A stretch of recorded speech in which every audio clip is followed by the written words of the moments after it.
So obnoxious. Oh, welcome back, everybody. This is Vito Scarnecchio with Abitano Group, powered by Compass. And today we're talking about getting yourself ready for retirement, downsizing, getting into that mindset.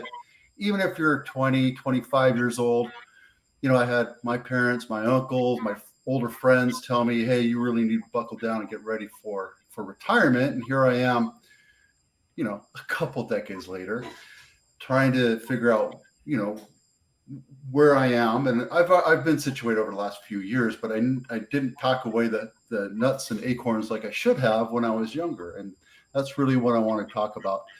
Um, Having the conversation now is really, really important to at least get into the mindset. And later on, we're going to go into why. But today, I want to introduce you to Scott Pearing, who is the CEO of Seek First. Scott, why don't you introduce yourself real quick?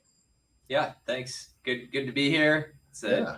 a nice day. It's not as hot as last week, so I'm happy. I'm the owner and CEO of Seek First. Started it 12 years ago to help families who are dealing with any significant financial issue, including retirement. It's one of our hot topics, so happy to delve into that a bit today.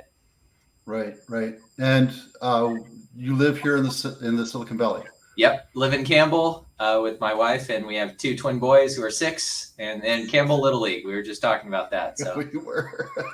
I lived in Campbell. I lived off of Latimer on Mariana Way when I was, your kid's age, and I played Little League there. That was good times. Laughed about the little pitching machine.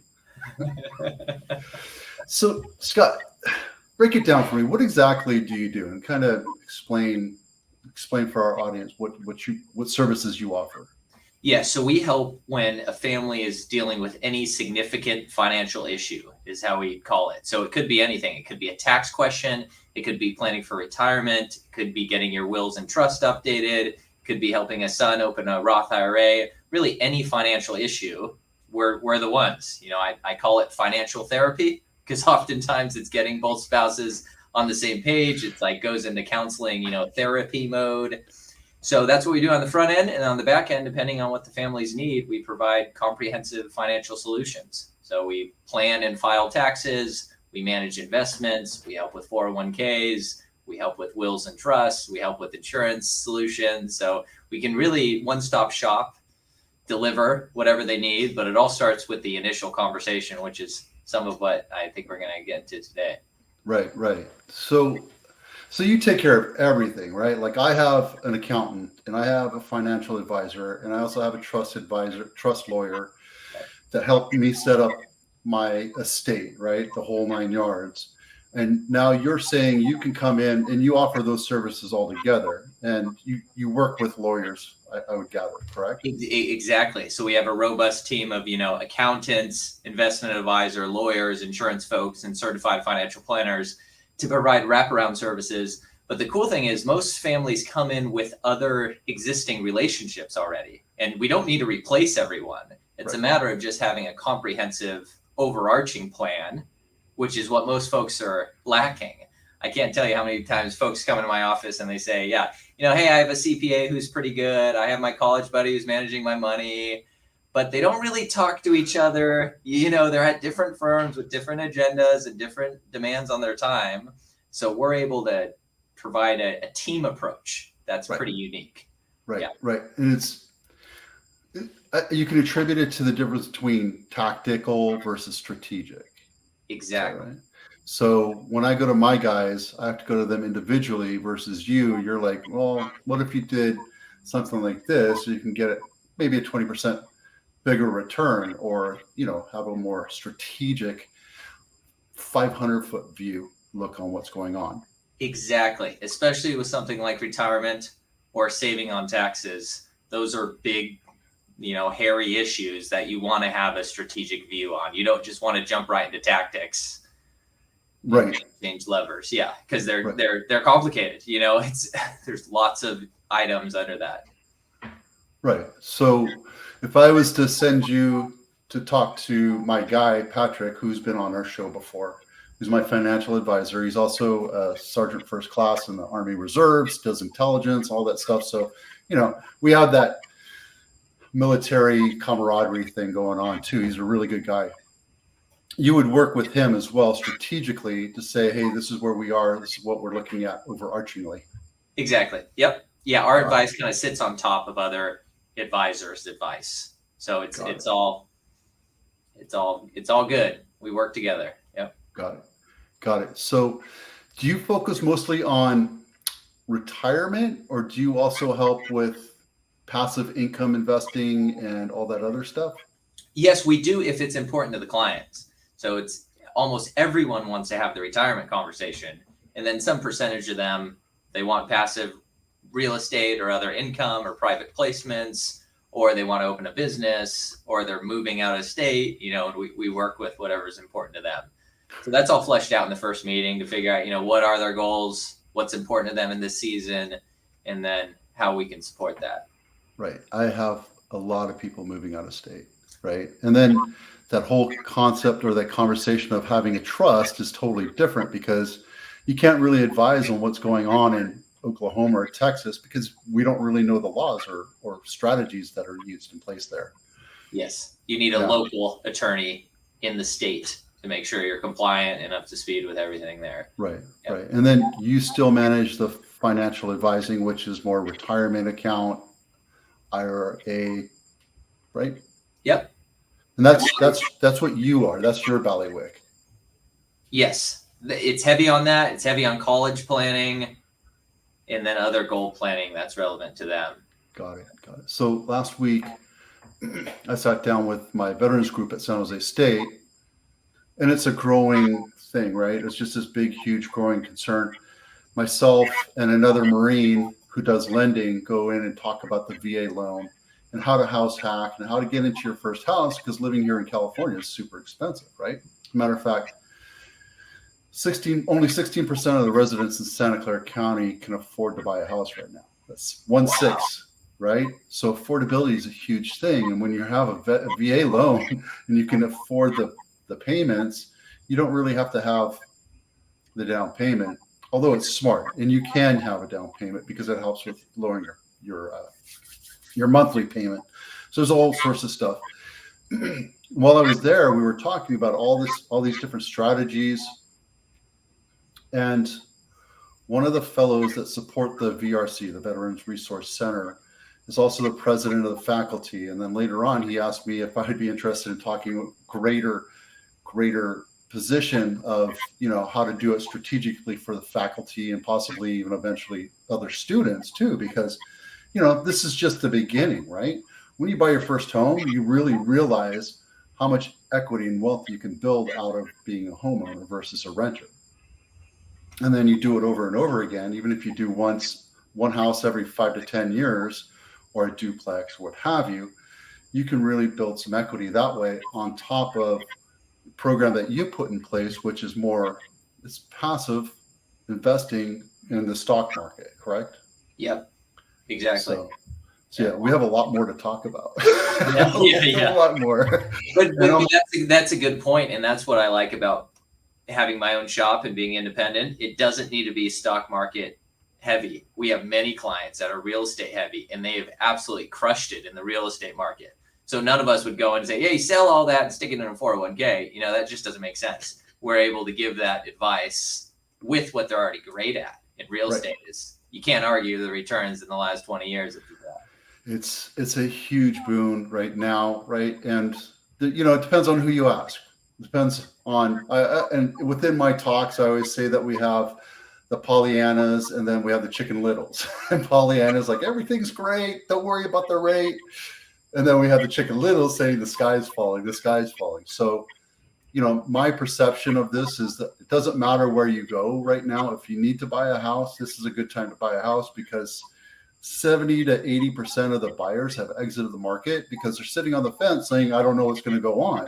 Yeah. So you have less competition, and transactions have gone down by 50% from last year. I mean, literally like 160, 150 closes every week down to 70 to 80 Wow. closes every week. And that's just an area that I'm keeping track of.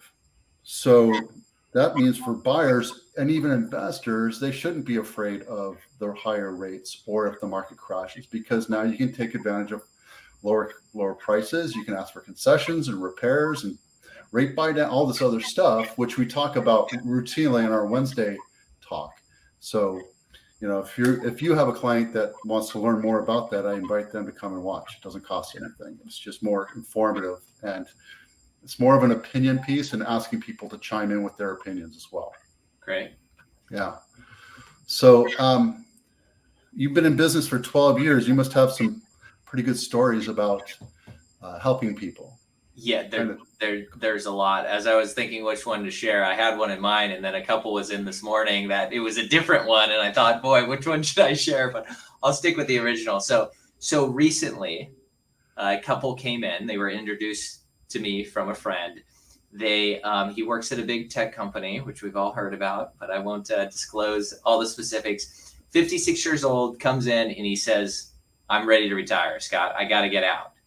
I think we have enough. I have some spreadsheets. I'm an engineer. I'm a sophisticated guy, but I got to get out. It's killing me. I have back pain now, just the corporate grind at this particular company." I mean, he's really, selling his soul to the man in his estimation, and he's just ready to get out. So I said, absolutely. I get it. It makes sense. And then I turned to his wife, and she said, "Actually, honey, I want you to work for another 3 to 4 years." And the guy is like, he's digging in. I mean, this is literally right here, 3 feet to my right. He's like, "You don't understand. I have this back issue, and I'm chained to the desk. I don't want to die at the desk, and the stress, and our kids, and what's the point?" My hair. I mean, literally, he's like not sleeping well, anxiety, pressure, manages a big team. I mean, these are legit emotions. So back and forth. This is the therapy part I was referencing.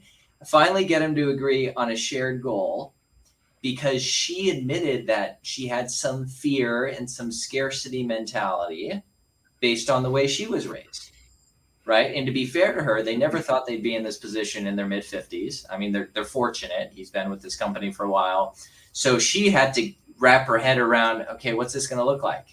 If he walks away at 56 or 57, is he home all the time? Are we going to be able to vacation? What about our kids? So it was more of an emotional kind of reckoning to figure out that she'd be okay. And then we finally got him to agree on a shared goal. He said June 1st, 2023.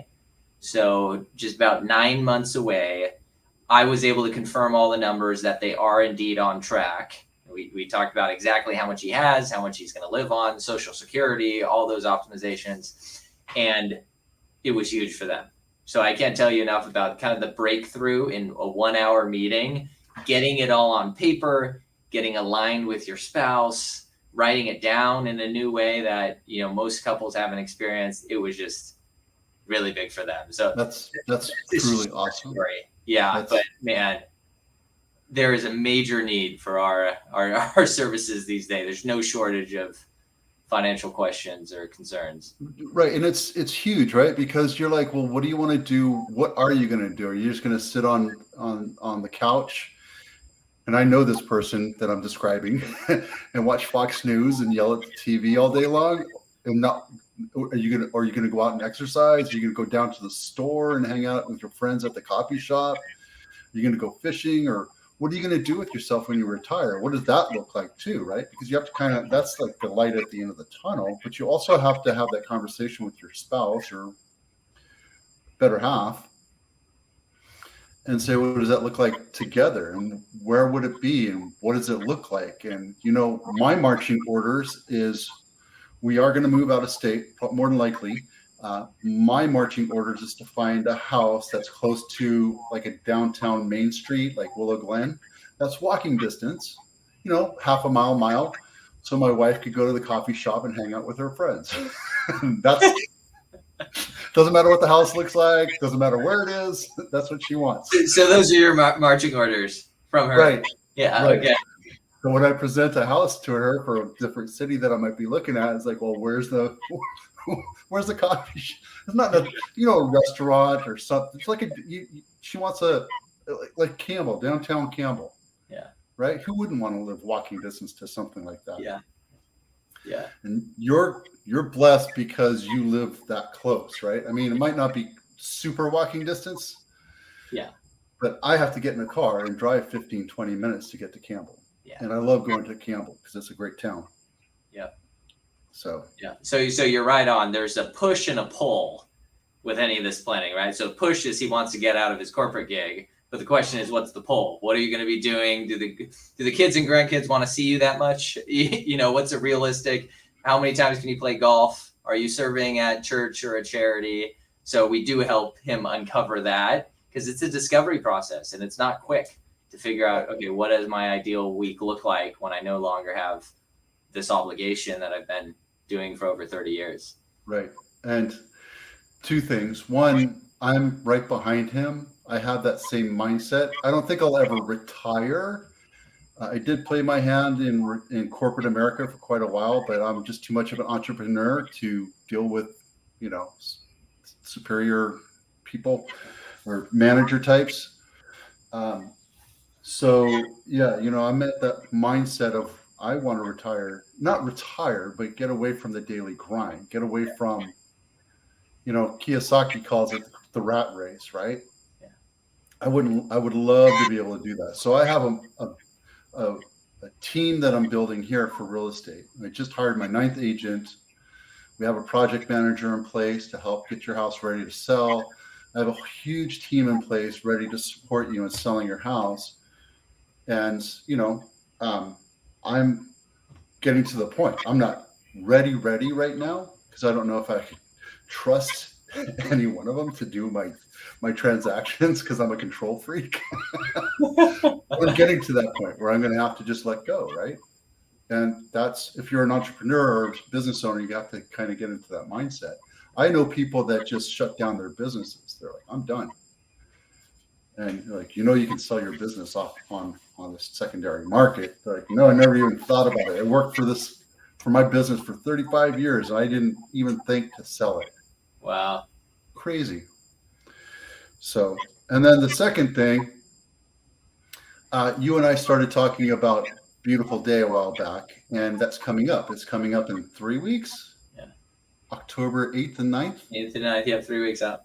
And if you're listening at home and you're itching to do something and give back to our community, go to beautifulday.org. You don't have to be a skilled person. If you know how to like float cement or frame or paint, great. But we need a lot of hands. And what we do is we go out to different places. Like I'm going to a food bank downtown San Jose, and I'm helping to build shelves and do some framing, which, you know, I'm not the best skilled at it, but I do know how to do it. And it's just, if you want to give back, go to beautifulday.org and sign up. And I think next week is when you sign up. All right. Enough of the commercial. Let's see. Downsizing. We talked about downsizing back and forth on the emails. What kind of scenarios can you help people with on the downsizing part? Yeah, we're seeing a lot of that. In the last 12 months, we have clients that have moved to Reno, a couple to Texas, Idaho. I think there was in Arizona. So it's the same process, our initial discovery process, the 1-hour meeting where we lay it all out, help you clarify what's important, give you the breakthrough about the big picture and the next steps. And then, you know, your direction is really similar. Quick story there. Client came in the other day. What was this? 2 months ago. This is one of the Texas families, and knew they wanted to move, but didn't know all the details, like the date. And I think their daughter was getting married in Texas. So they wanted to get it around then, and then selling the house here in San Jose to make it happen. And then he's staying on with work because they're letting him go fully remote, but there's some nuance. He's getting a little pay decrease for being remote. And then their questions is, do they rent in Texas right away or do they buy? And when do they sell this home? And do they need a bridge loan? And then do they sell this home? We even considered them renting it. I mean, hey, if they might come back and it's going to cash flow nicely, you know, it was paid off at the time. How does that affect retirement? The wife was working, but she was getting ready to end. So those are all the levers. So many nuances. Get it all on paper. Figure out kind of what plan A is, and then plan B. and then the clarity ensues. It comes pretty quickly once you have it all out. But before this couple sat down, they were all in their head about this. They've talked about 500 things. They have different perspectives. They never really solidified, okay, what is plan A? When are we doing this? And then once they did, they were out, I think in 3 or 4 months. It happened pretty quickly. And now they're there and we're having our Zoom meetings and, they're not looking back. There are lots of considerations. It's huge, right? It's huge to be able to know that you can do all these different options. Like I always bring that up when I have people to move to wherever. It's like, so I make money by selling houses, but have you considered renting? This is what you're looking at. These are the good things and these are the bad things. You just need to outweigh what you want to do. And I swear it's like 95% of the people just absolutely have no desire to be landlords, which I can totally understand, right? They just want to take their equity and go. And I understand it, but it's my business to give you options, to be able to let you know what you should think about and all these different things. And I'm really glad that we're having these conversations, because when I bring you in, we can have the higher level conversations, and it's not like a salesperson trying to push them to go either way. And then there's other things that you can talk about, like trusts, right? It's a big problem here. I don't know what it is now, but I can tell you like 10 years ago, there was only like 5% of the homeowners in Santa Clara County had their homes registered underneath a trust. Can you believe that? Wow. Is it higher now? Is it better? I would assume so, because it's much more prevalent. But 10 years ago, that was 2012, right? 2008, 2012. 5%, only 5%.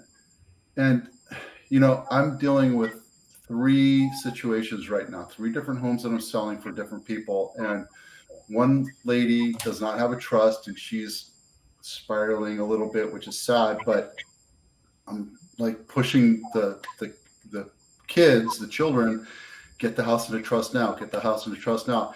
Here's all the people that you need to talk to. This is what you should do, right? People just don't have that mindset. And it's the silent generation that never had that conversations with their kids, right? It's painful, because I see what's going on all the time. Now I have another house I just went to yesterday. The mother was the last one to survive.